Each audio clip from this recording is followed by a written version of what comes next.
Hello guys, what I'm going to show you today is how you can prevent Monster Hunter Wilds from being stuck in loading screens, okay? Now, the problem with this game in PC is that it takes a lot of RAM and a lot of VRAM, okay? So you want to optimize this as much as possible, all right?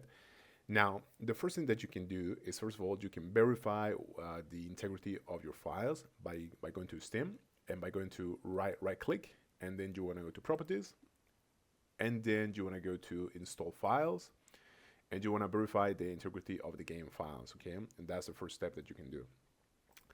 Now, another thing that you should try to do is you should try to decrease the quality of the shadows and the texture, okay? Because that's actually going to liberate, that's going to free up a lot of RAM and a lot of VRAM, okay? Which is might be in part the problem that you are having, okay?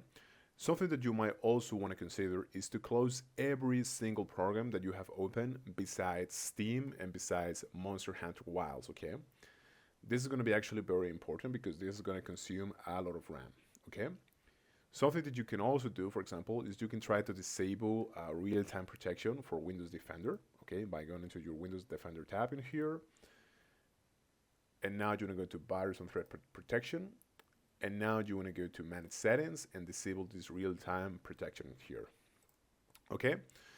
And that's pretty much what you can do, okay? Just make sure that you have enough RAM, okay, by going to your Task Manager and checking how many RAM you have, available in here, okay? And that's going to help you a lot too. And make sure that you close every single program besides this one, all right?